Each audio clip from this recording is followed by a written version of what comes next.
Okay, Ron, well, the Stanley Cup obviously is everything to a hockey player, and you'd have to think it means even more to those who spent the better part of their careers chasing it. Add to that a career-threatening injury, and there couldn't really be a greater sense of appreciation. And so we give you Willie Mitchell, the Kings' senior veteran at age 37. Here's Willie Mitchell. Waits and feeds Voigt off on the other side. Back to Mitchell. His slap shot, he scores!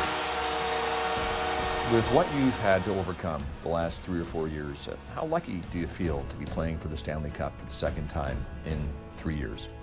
Yeah, I don't know. It was so cool the first time to get the opportunity to do it after having a kind of significant concussion, and then this time a couple knee surgeries and not knowing whether I was going to get back. You know, there's so many guys who had long careers and never had the opportunity, and kind of those peers are the ones you talk to and let you know and kind of remind you how special it is to have this opportunity. The concussion you suffered with the Canucks in January of 2010 cost you the rest of the season. How concerned were you that it might have cost you your career?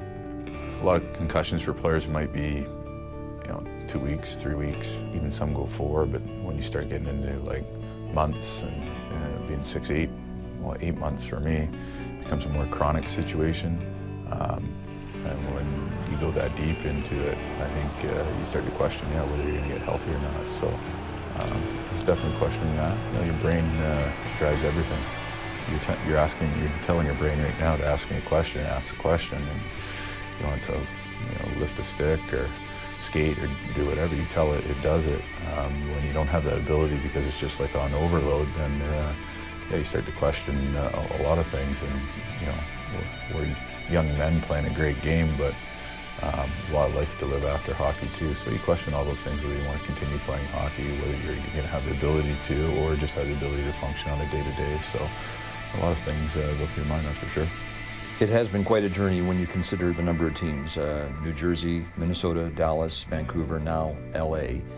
Is it fair to say that along the way maybe you've sacrificed points and by extension money in some cases to become a shutdown defenseman?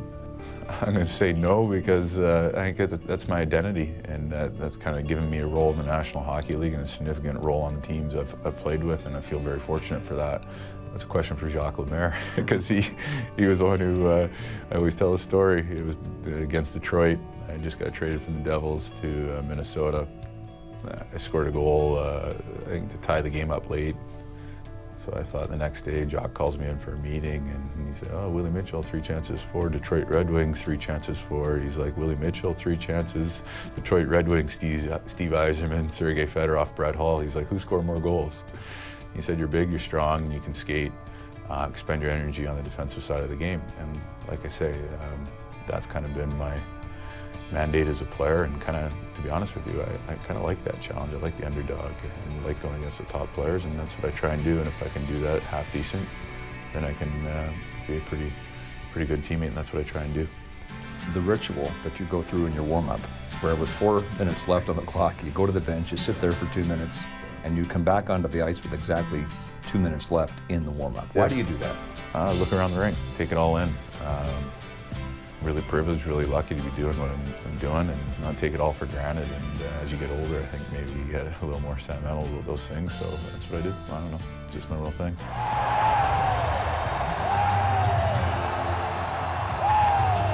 The picture of you and your father, Reed, hoisting the Stanley Cup atop Mount Benedict in the summer of 2012, it really is breathtaking. If you were to win it again, how could you top that? I don't think you can. That was pretty damn cool. Just a cool moment. I don't know. I'd like to have that ability to make that decision, so we'll look to put another good 60 together.